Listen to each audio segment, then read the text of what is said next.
जय श्री राधे। पूज्य श्री सद्गुरुदेव भगवान के चरणों में प्रणाम। संत वाणी। जिन भोगों को तुम भोग रहे हो उनमें सुख है ही नहीं, वे तो महादुख रूप हैं। संसार सुखमय है, आनंदमय है, हमें ऐसा दिखाई दे रहा है, पर सच्ची मानिए ये संसार महादुखमय एवं महान कष्टदायक है। जो संसार को दुखमय देखने लग गया है वह बड़ा भाग्यशाली है, किंतु माया ने ऐसा भ्रम पैदा कर दिया कि हम दुखालय को सुखालय समझे हुए हैं।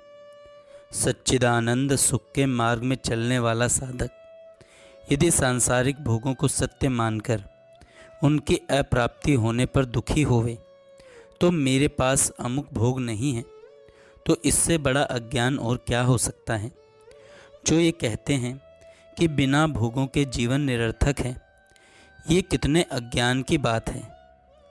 अरे, जिन भोगों के लिए अज्ञानी पुरुष लालायित होते हैं, जिन भोगों के लिए अज्ञानी पुरुष लालायित होते हैं, इस मार्ग के पथिकों ने उन भोगों को विष्ठा की तरह वमन के समान त्याग दिया। कहीं अल्प सुख में आप विश्राम न मान लें, कहीं अल्प सुख में आप राजी न हो जाएं, क्योंकि जो अल्प सुख का भोगी है वह भूमा सुख का अधिकार खो देता है। यह विषय सेवन प्रारंभ में तो अमृत जैसा लगता है, पर परिणाम में जहर है। और यह परमार्थ का मार्ग प्रारंभ में विष जैसा लगता है, लेकिन परिणाम में अमृत स्वरूप है। परम सात्विक सुख है। जो प्रारंभ में सुख की लालसा से विषय सेवन करता है तो निश्चित समझ लो उसको परिणाम में महाविष महादुख प्राप्त होगा।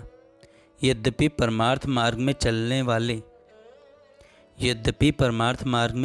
में प्रारंभ में दुख जैसा लगता है, जलन होती है, बहुत दुर्लभ लगता है इस मार्ग पर चलना, पर इसका परिणाम निश्चित महामोद में अमृत स्वरूप प्राप्त होता है। जो हम लोग संसार की तरफ आकर्षित होने में हर्षित होते हैं और भगवद मार्ग में चलने में भैसा लगता है, उसका पहला कारण है विषय प्रियता और दूसरा कारण है ब्रह्मचर्य की कमी। जिनको यह लग रहा है कि भगवत प्राप्ति कठिन है, वह उन्हें विषय आसक्ति के कारण ऐसा लग रहा है, अन्यथा भगवत प्राप्ति करना सबसे सरल है, क्योंकि प्रभु हमारे अपने हैं, वे हमारे आधार हैं, हमारे जीवन हैं, हमारे अंशी हैं। लेकिन मैं मेरा और तू तेरा के भेद से इस माया में भ्रमित होकर हम उनको भूल गए हैं। अगर हम अहमता ममता को छोड़ दें तो बड़ी जल्दी प्रभु की प्राप्ति हो जाएगी, क्योंकि प्रभु तो हमसे मिलने के लिए लालायित हैं। देखिए, भगवान के प्रेम रस की प्राप्ति में जो बाधक भाव है वो भोग की आकांक्षा है। जब हम भोग की आकांक्षा से ऊपर उठते हैं तब प्रेम रस में बाधक हो जाता है मोक्ष की आकांक्षा। अगर मोक्ष की भी आकांक्षा है तो प्रीति बाधित हो जाती है। न तो इस संसार के सुख वैभव की आकांक्षा हो और न ही मोक्ष की आकांक्षा हो। इसलिए श्री रूप गोस्वामी जी कह रहे हैं, यद्यपि मोक्ष परम वंदनीय महामहिमा में पद है, लेकिन प्रेमी जन इसको भी स्वीकार नहीं करते। प्रेमी जन प्रियालाल में समा जाना नहीं चाहते। वे तो नित्य निरंतर प्रियालाल की सेवा में रहना चाहते हैं। परम ज्ञान होते हुए भी भेद बुद्धि को स्वीकार करके आराधना उपासना का सुख लेने के लिए महापुरुषों ने मोक्ष का भी त्याग कर दिया है। अगर श्री प्रिया प्रियतम के प्रेम की प्राप्ति के लिए किसी भी कर्तव्य संबंध या लोक वेद की मर्यादा आदि को त्यागना पड़े तो उसमें कोई अपराध नहीं। और यदि कोई समस्त धर्म कर्मों का समीचीन ढंग से पालन करे, लेकिन प्रभु के नाम रूप लीला धाम में उसका प्रेम नहीं है, तो वह अपराधी है।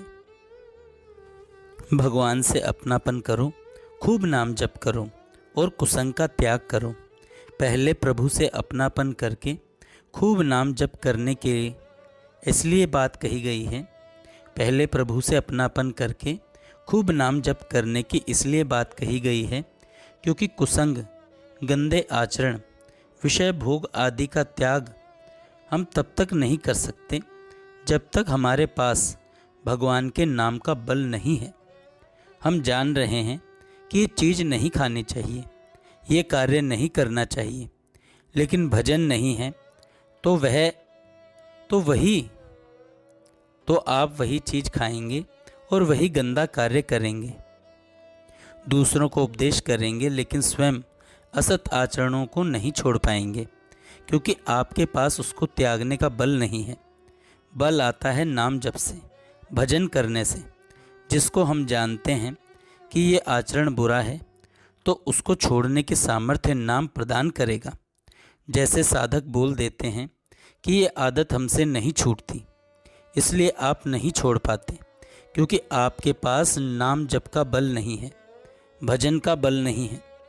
आपका अंतःकरण भजन से रहित होने के कारण इतना दुर्बल हो गया है कि आप असत क्रियाओं को त्यागने में असमर्थ हैं। एकमात्र भगवान के नाम से ही उन्हें त्यागने की सामर्थ्य आएगी। जय श्री राधे। आज थोड़ा स्वास्थ्य ठीक नहीं है, इस वजह से गला पकड़ा गया है, गला में ठंड लग गई है। आप लोग क्षमा कीजिएगा। जैसे तैसे प्रयास किया है रिकॉर्डिंग करने का। जय श्री राधे।